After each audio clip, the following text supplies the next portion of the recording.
সুপ্রিয় দর্শকবৃন্দ, আসসালামু আলাইকুম। আমি গ্রামের ছেলে।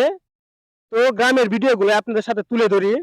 তো বর্তমান পরিপ্রেক্ষিতে গ্রামে আসলাম, দেখলাম কৃষকের যে একটা কষ্ট পায়, এটা আপনারা যারা শহরে রয়েছেন তারা কিন্তু বুঝতে পারবেন না। তারা দিনরাত পরিশ্রম করে তারা তাদের ন্যায্য মূল্য পাচ্ছে না। তো আমি কথা না বলে সরাসরি একজন কৃষক ভাইয়ের মুখ থেকেই কথাগুলা শুনেন। আসসালামু আলাইকুম ভাই।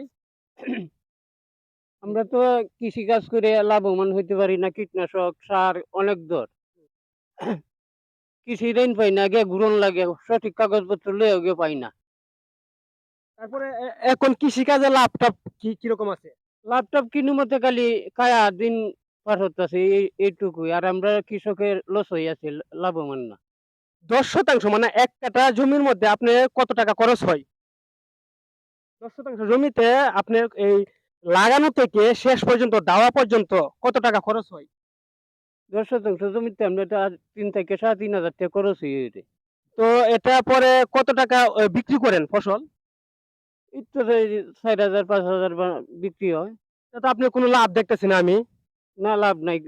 আমরা কৃষক যা খালি খায়া বাঁইচা আছি যে এইটুকুই। এখন যে কৃষি ঋণটা পান না, এটা কি আপনারা এই অফিসে যোগাযোগ করছেন? এই কৃষি অফিসে যোগাযোগ করছেন? যে আমরা যেন কৃষকের ঋণগুলা পাচ্ছি না, আমাদেরকে তো এটা দরকার। আমরা তাহলে যদি ঋণটা পাই তাহলে আমাদের সুবিধা হয়, কৃষি কাজটা করতে সুবিধা হয় কিনা? না, কৃষি অফিসে অবশ্য গেছি না, গেলেও তো আমরা সাধারণ মানুষের কথা গুরুত্বই দেয় না। দেখছেন, মানে বাংলাদেশের প্রত্যন্ত গ্রাম অঞ্চলের লোকেরা যে কতটুকু কষ্ট করতেছে ভাই, এটা যদি আপনারা না আসেন বুঝবেন না। তো এখন আপনার কি মানে সাধারণ জনগণের কাছে কিংবা সরকারের কাছে আপনি কি আবেদনটা একটু বলেন তো? আবেদনটা আমরা কৃষি ঋণ-টিন পাই যাতে সুযোগ সুবিধা মতো চলতে পারি। সর সরকারের কাছে সরকার যা দেওয়ার আমরা তা পাই না তো। এটাই মানে আপনাদের যে ফসলটা উৎপাদন করেন এটা যাতে কোনো সিন্ডিকেট না হয়, সরাসরি জনগণের কাছে পৌঁছাইতে পারেন, ন্যায্য মূল্যটা পান এবং কীটনাশকের দামগুলা যাতে একটু কম থাকে এবং কৃষি ঋণটা পান, তাহলে আপনারা ফসলটা উৎপাদন করতে সুবিধা হয়, তাই তো? জি, জি। তো কৃষকরা শুধু হাড়ভাঙ্গা পরিশ্রমই করে, তারা তাদের ন্যায্য মূল্যটুকু পাচ্ছে না। তো আমাদের সকলের উচিত তাদের পাশে দাঁড়ানো, তাদেরকে সম্মান করা। তাহলে বাংলাদেশ এগিয়ে যাবে।